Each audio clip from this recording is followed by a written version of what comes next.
Starting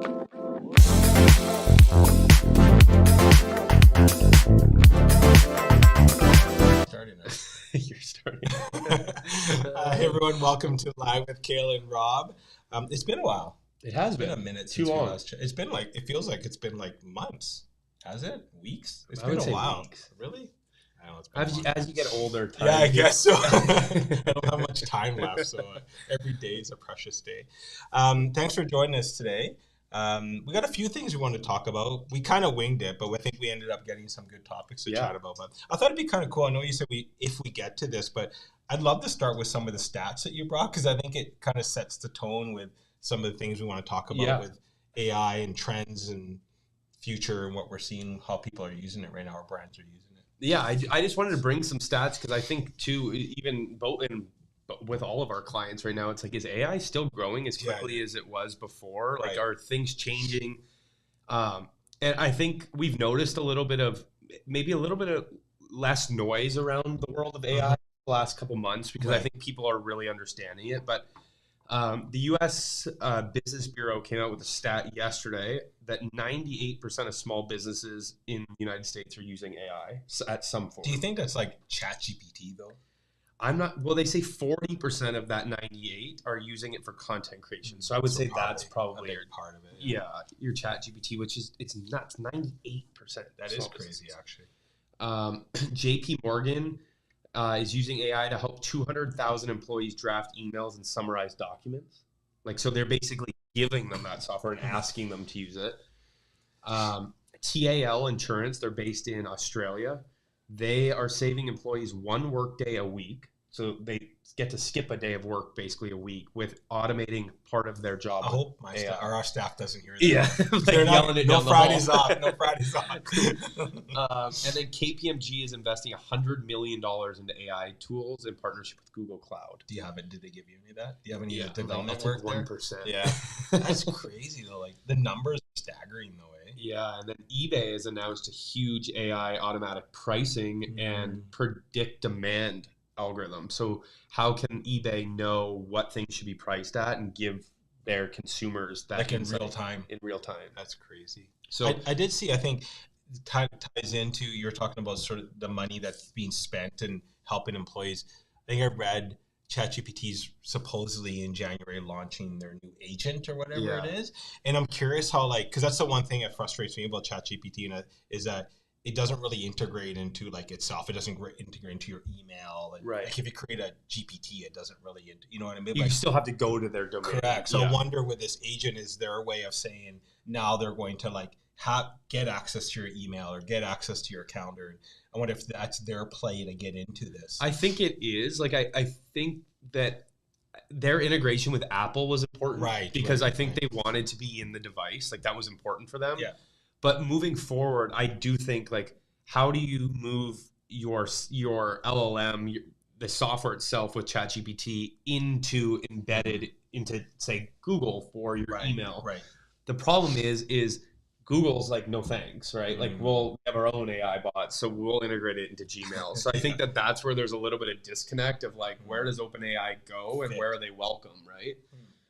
They've been welcomed into Apple, and I don't think that went very well for them. So I'm curious to see what Apple will do in their next release. It's a very interesting topic for OpenAI, and I think it's something they're gonna struggle with a little bit. Is now everybody and their dog is doing this, Right. So why would we integrate your solution and not integrate our own? So I think there's a little bit of that going on too. Do you think that though, because that's a question I get asked a lot, is from a small, medium-sized business, because most of our clients in our market don't have $100 million to go develop their own LLM, right? So the ones that are small, medium business, can they still use a ChatGPT to create something that's like sort of customized to them? Without having to spend like $1 million to get there, right? Yeah, and I think there's ways to train. Like, so large language models are ultimately trained off of a ton of data, right? So can you train a model on tone, voice, and maybe specific data sets? That's, you know, when KPMG announces, hey, we're going to invest $100 million, that's going to be spread across a ton of different tools. But one of those tools could be, hey, instead of using ChatGPT, can we train our own language model that will answer questions under, you know, our code of conduct and our marketing efforts and our sales and every tone and voice that we want our employees to have, can we train that model to speak that way? You know, ChatGPT is going to speak on a much broader, you know, tone of voice than it would be if you trained your own model. So we actually just trained a model for a local business here, WBC, Women's Enterprise of British Columbia. And they have their own. Are they using it? Like, is it actually active now? Yeah. Oh, so cool. We should, maybe one of the episodes, we should kind have of them use on. that. Yeah, it'd be kind of neat to talk about that. So so that's an example of one of our clients that are building their using own. it. Yeah. I'm curious, before I jump onto a couple things I wanted to show and talk about is, can I get political for like 2 seconds?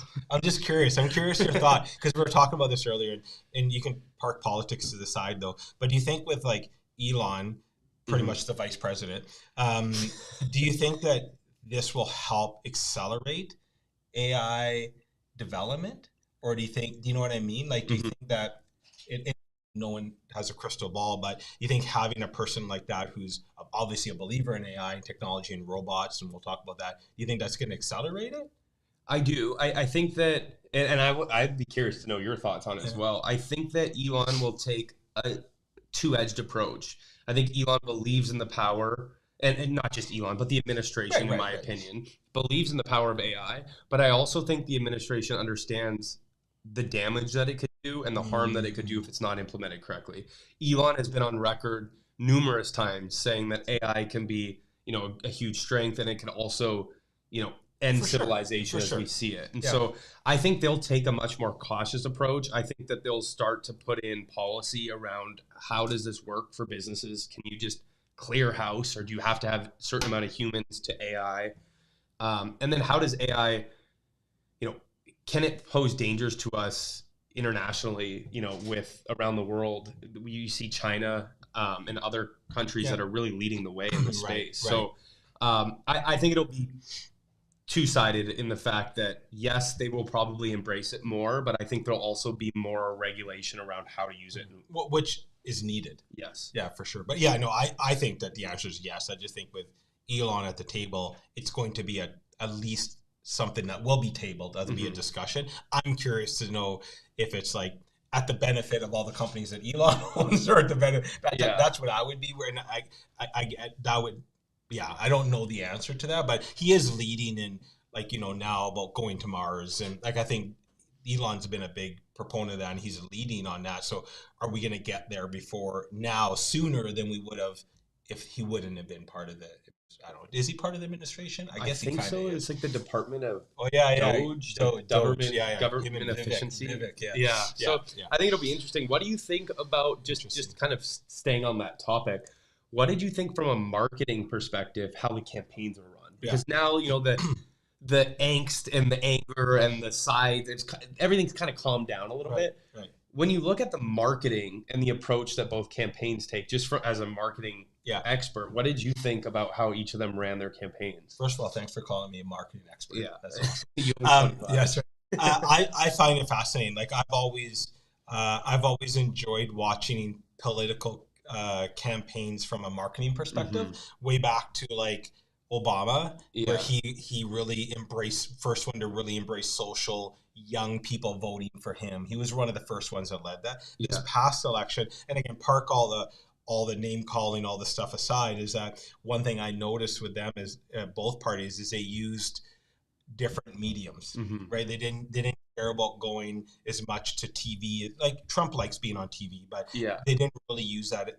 They used other platforms. Like Joe Rogan reached more people than anybody he could have went on TV. Right. And like Kamala Harris went on like call me dad, call her daddy. Like, you know what I mean? But like that just, you know, I think Charlemagne the God, like they went on these different podcasts because that's where people are consuming. That's what it showed me. That's where people are, and that's where they're consuming media. And all they want is eyeballs, right? They want eyeballs or ears. And the traditional TV is not reaching, or traditional mediums aren't reaching the people like they used to. Yeah. And I think that's a huge insight, just small bit. Like you take, the campaign, but those, obviously the campaign's goal is to reach people. 100%. If you're a small business out there and you're trying to reach people, you know, everybody and their dog has a podcast now, but I think it was interesting too, even the way that the Harris campaign approached, you know, bringing in influencers, doing the Oprah interview, and but not necessarily on cable TV, like these side events that they made.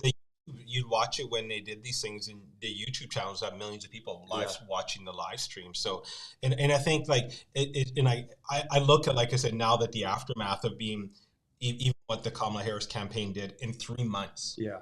Like, yeah, she lost by like whatever, 2 million votes. Yeah. Still, like, for what you did in 3 months is I get that billions of dollars to throw at it, but it's the process of what they did. I loved it from a marketing perspective. I thought it was great. Yeah, it was cool to see. They might have thrown a little too much money. I don't know if you saw it. She's 20 million in debt after the campaign, so maybe just a little too much spend. Maybe Elon will bail her out.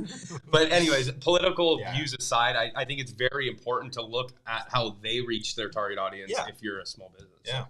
So let's look at, I got a couple things I wanted to chat about. I thought it'd be really neat. So on how businesses are using AI. The first one I wanted to chat about is Coca-Cola. Coca-Cola, most people know, they're the ones that invented Santa Claus. Hope there's no kids on right now.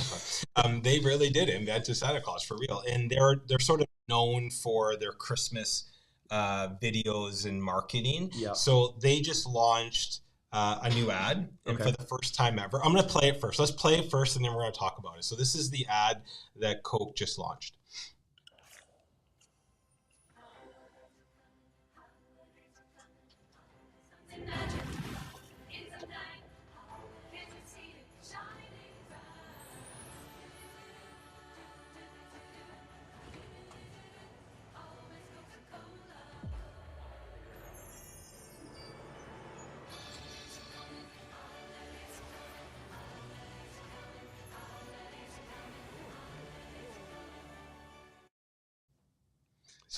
So it's pretty cool, right? Yeah. So that's 100% AI generated video. Wow. Right. So that first time ever, they've been getting a lot of backlash. Yeah. People saying that it's not authentic. It's not what Coke usually does, and it doesn't keep the essence. And I'm like, if they wouldn't even said that it was created by AI, would you even know that it was created by AI? I don't think so. Right. And what's like, how much, and you may know this, but like, would that be huge savings in spend? Massive. Yeah. I mean, it used to be like way back when, like, let's go back years ago, you would spend like literally millions of dollars creating, like Coca-Cola would probably spend millions of dollars creating an ad. Just to shoot it. Yeah. And then millions of dollars to promote it. Yeah. Now they had AI create that ad, and they can put it all on YouTube. Like, you know what I mean? Like, so now from a company point of view, and I get, like, I think there's going to be people listening and talking, well, what about the people? I get that, but reality is, as a business, you need to be efficient. You need to make dollars. Right. Like, that's part of that. That's what it is. So they found a way to actually, and I think it was great. It was an awesome ad. Awesome ad. I don't think anyone would sit here and say that wasn't an awesome ad, because it was great. And if you think about it, when your competition's probably doing the same, like, are you going to spend $2 million to shoot an ad? And do you think that, like, it's funny that people, like, if you read the comments, like, I'm never drinking Coke. Like, I just feel like that's kind of funny that you would, because this business used a tool to create an ad, that you would be like, I'm not drinking Coke again. Like, I'm like, I don't know how to make, like, I don't make that connection. But I think that from a business point of view, because these tools are available. Like, even though Coke did that I think it evens the playing field, because Coke had the budget to go hire an ad agency or a production house to do $1 million spot. Mm-hmm. Now you can go home today and create that same style of ad. I was just going to say that, like, again, so, like, small businesses that are out there, like, there's tools that are like $25 a month. Correct. That can produce very similar style content. Mm-hmm. And I think it's interesting for the people that are that own the smaller businesses that are like, I could never do that. It's like, all you have to do is type in somewhat of what you think it should be, and it will create it all for you. Yeah. Well, and there's rumors that Sora for ChatGPT will be coming out, like, if not by January, sooner. And I don't know if this is true. I heard that they didn't want to release it before the election, because they didn't want any of the parties using it to create fake ads. So they waited till after the election in order to release it. And Sora, if for people that are listening, it will be, I don't know if it'll be embedded. I think it's an open AI ChatGPT that will be able to create text to video, like you saw. And like video, like from what I've read, it's going to be unbelievable. Yeah, the samples I've seen, people are testing it right now. That it's in beta. It looks like it's like Hollywood production. Yeah. There's a big question still in my mind of, and I don't know the answer to this, but like, who owns that content? They say, well, right now you own it. Okay. If you create it, so supposedly it will never create the same thing twice. Right. So you have the full rights to that image right now, or that now. That's the discussion, I think, from a legal point of view, and people way above our pay grade are going to be deciding this because it's training. They've trained these models on all the data that you've always uploaded. Yeah, which is probably like originally was somebody's content, right? Correct. They tweaked it and sent it. That's the $1 million question. It was like my high school essays. It's right. That's like, what it was me. You should. It's right. But I'm thinking like I think that what I love about the Coke commercial is, again, being able now, I think it levels the playing field. It allows businesses at any level to create that type of video with proper prompting and not having to have them. I'm in the market, like that's what our business does is create that type of video. So, but I see like that's where the market's going. If people are able to do that on, there should be no excuse for crappy ads moving 100%. Forward. It's like, I hope like these Super Bowl ads this year. Yeah. Again, you're spending $5-10 million for a slot, but how many of these companies are going to turn to AI to create the content? Yeah, I agree. Like I could see that Coca-Cola commercial at the Super Bowl, obviously not Christmas theme, but people wouldn't know the difference. No, you would never know the difference. If they wouldn't have said anything, they wouldn't not know the difference. That's interesting. Super cool.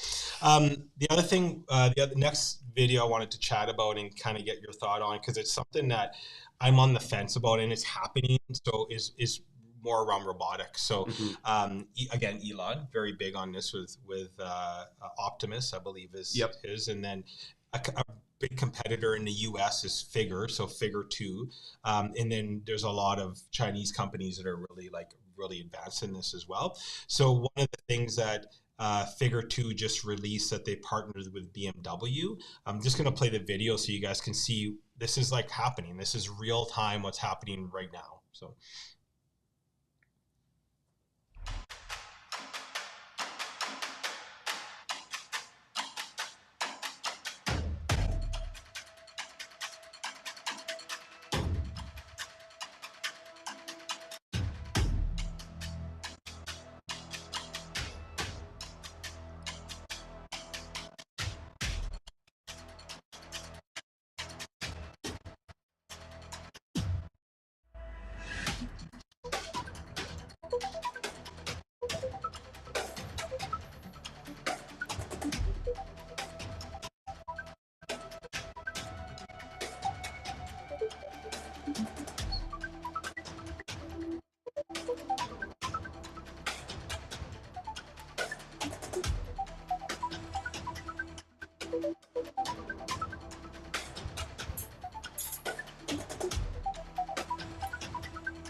I think that it's like, well, 4 times the speed. What kind of humans are moving this? No, this one doesn't need one. That's true.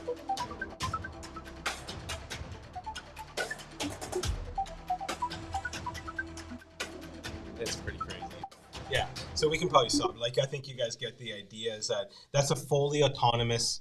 Like it's crazy that, and that isn't an AI created video. That's like that's what's actually happening. And there's talk that Figure 2, I think they're working on Figure 3 now, that you'll be household, like you'll be able to actually buy and have it in your house and cut your lawn, make you dinner. I don't know, whatever. And like I used to think like cut your lawn, clean your dinner, but then I was reading like they're like tutoring components and children that have like disabilities, like helping them get in and out of cars and upstairs, and like elderly, like bringing them their groceries and moving their furniture around so that, or if they fall, they're there to call 911. Like, so we think about, okay, it's gonna do our dishes and clean our house, but like think of what this could do for the elderly, for the disabled, for like, I mean, it's gonna change life for people. And I think that's just like awesome. Like to me, it's more exciting that you could take the large language model technology and move it into something that can move and function. Yeah. And like these models now that you're seeing, like they can learn over the day, so that when someone comes in at the end of the day and says, "How was your day?" they say, "Oh, it was good, but I could have done 5 more cars." Like it knows, it's picking up and learning, which is just mind blowing. That's crazy. So yeah, and and they're saying that these things will be like cost of like 20 grand to have one, like in your homes. Would you buy one like today? 100%. You wouldn't be worried that when you're sleeping at night, it's going to kill you or something? I don't know. I mean, Elon pushes a button and like wipes out everybody. Like you look at society, I'm worried. Like that could happen anywhere. I could walk downtown tonight. Yeah, someone like I think, and I'm going to totally say this wrong, but they just interviewed Arnold Schwarzenegger and they asked him about like future robots, and he's like, "You worried about it?" He's like, "No, I'm worried more about human stupidity than robots." And I'm like, fair enough. So like an office building like we're in right now, you think of if you owned one and you sent it into the office building and had everybody's cleaning expenses in half and you just had it go floor to floor overnight. Right. Like those are the businesses that you're going to see. Robotic cleaning and commercial clean. Like, it's going to change the game. I don't think we're there yet, but I think over the next 10 years, you're really going to see it take off in commercial and in residential. And things I think what we're seeing right now is robots that are built into like a car, right? A car that drives by itself, like that Elon, and there's another one, Waymo. Yeah, like you literally hop in, there's no driver, and it takes you, and it's a robot. I mean, that's a robot, so it's interesting. I do think that automating like self-driving cars, I also think has the ability to improve quality of life. Right. Yeah. Like there's a lot of accidents that happen from human error that I think that if these get trained well enough, we could probably mitigate a lot of that. Yeah. Too, so. Yeah. Fair enough. One last thing I wanted to chat about, and I think it's something that I have a passion for and I've been playing around with. So there's is really AI sales agents. So something I've been exploring for a few months now, and we've tried a couple different products. So I'd be curious, a couple things here. So I've been using a product called Super Benji. They're out of the UK. They actually just won like Tech of the Year or something out of the UK. So they've been great. I don't know if we can bring up the website just so you can kind of see what it looks like if we have it there. If not, we can add it in after, but no, it's just fine. We can add it in after, but so it's Super Benji. What it does, it actually it'll look through your website, it'll look through your LinkedIn channel. You feed it kind of like the type of clients you want, what you want to promote, and then it goes and finds the leads for you. If you're not connected with them on LinkedIn, it'll send an automatic connection. Like a message, he'll start a drip campaign, and the goal is to get it to wherever you want. A phone call with you or whatever it may be. That's sort of the idea. It doesn't close the loop. You still need the human in there, but it's actually doing all the work, and it's for you. So I'm curious what your thoughts are on, because I've been using it and I've had people reply and say, like, are you using AI for that? And I don't hide it. I'm like, totally am. And then sometimes it messes up, but I argue a human could mess up. And I joke around and say, well, I guess the robots aren't taking our jobs yet, right? But it's actually been able to land a few meetings, a few pretty good meetings for me. So what's your thought around like using a tool like this to prospect? Have you converted any, has it converted to a sale? Not yet. I'm like 30 days into it. So I mean, I haven't used it, so it's hard. Like I'd actually be intrigued to use it. For me, when people flood, and I think this is different because the AI is smarter, but when people flood my LinkedIn, like I probably get 50 messages a day from like, buy this, sign up for this, do a call with me for this. Like I don't read any of those. No. So I think the other thing that I saw, and I forget what the company was, but they were doing personalized videos, right? Your face, for sure. And like, I think that's cool. I do think though that there's definitely value in this. It's just how many people are going to use it, and are 500,000 people going to be doing it, and now you're drowning your inbox. Yeah, it's interesting because what this product does, why I liked it, like we've tested a couple, is that it'll search, like it would search your profile and it would say, hey, watched your podcast, and here's a really cool piece that I thought was really neat and how we can add value to it. And then cool. You control the messaging, which is really cool. So you approve the messaging before it goes out. And the neat thing is that I agree, you can't be salesy, because I'm the same way with LinkedIn. Oh, well, like to me, it's like give them something, right? Like, hey, download a PDF, free ebook. we have a webinar, watch our podcast, and you're just trying to build that relationship. Because in our business, it's like, yeah, we're not having like a shoe sale this weekend, right? You're trying to build like a relationship and in a longer term partnership with clients. And usually they invest a little bit more of what we're talking about, right? So, right. But I'm curious not from the tool, but from a ethic perspective, like, are you like, that's crap, do not use AI to try to No, I don't think it's crap. Like to me, if the tool helps your business grow and generate revenue and it's working and it helps you reach people when you're not working, like I think that's the power of something like a Super Benji is you're sleeping and it's working. Yeah, for sure. Sometimes you just don't have the size of team you need to be able to reach those people. And I don't think there's anything wrong with using it. I would say there's more wrong with having ChatGPT write you a sales letter and sending it to 5,000. Yeah, yes.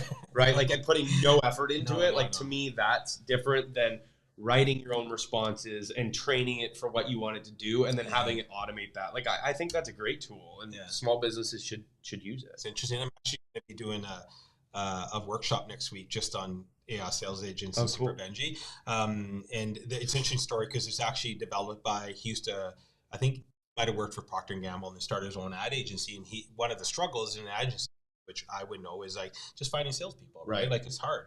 And he's like, there's got to be a better way, and develop this software in order to help it helps salespeople start the process, because you only have so much time in the day. Exactly. And it doesn't, you have to have a human. That's what I like about this, is that zero, like it doesn't close the loop. It gets to the point where, oh, you're interested? Now let's hop on a call and talk. Yeah, it's not like trying to sell it. No. And I think that's the difference maybe for like my business, a lot of referrals, so I don't sell as much. Right. But I think that if me as a small business owner needed to reach more people, I would 100% turn to a tool like that. I just wouldn't, like, please stop copying and pasting ChatGPT and posting on LinkedIn 7 times a day. Yeah. Like, do it 6, not 7. Yeah, do it 6 times a day, or write your own content a little bit. Like, we're still all humans, and we still want 100% genuine interactions. When I use this, like, I've been a lot more active on LinkedIn, and a part of it is I'm using it as a test case where sometimes I will use ChatGPT to write it and literally copy and paste it, because I'm curious how it does. I'm curious the algorithm, and it's like the 100% copied are like very, very little to any engagement. So LinkedIn must just not serve it as much, maybe, where the ones where I'm writing, way higher engagement. Like, it's a big difference. I mean, I typically do a hybrid. I'll let ChatGPT like think through an idea with me, and then I'll customize it a little bit more to my tone, right? So, and that's what I tell all my clients. It's like, I'm not saying don't use or whatever large language model, whatever tool you're using, but like, get the idea, get the concept, which is what takes most of the time, right? Get what you want to say, and then say it in your brand's tone of voice, because I'm telling people will start to realize, like, for me,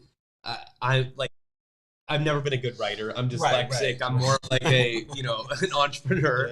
So if I go copy and paste it, like, I know there's people that have been following me since I was 16 that are like, this bullshit. That's Cale. Right? So, like, people know too at the end of the day. So just I think being genuine still matters, especially when you're talking to your clients and, your end customer. Love it. That's a good way to end it. Yeah, look at that. Be genuine. Be genuine. Love it. Well, thank you guys for joining. That was good.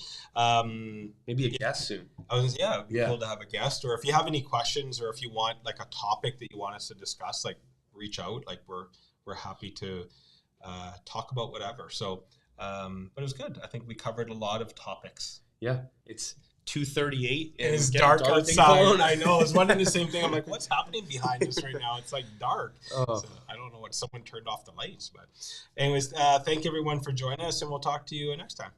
Thanks.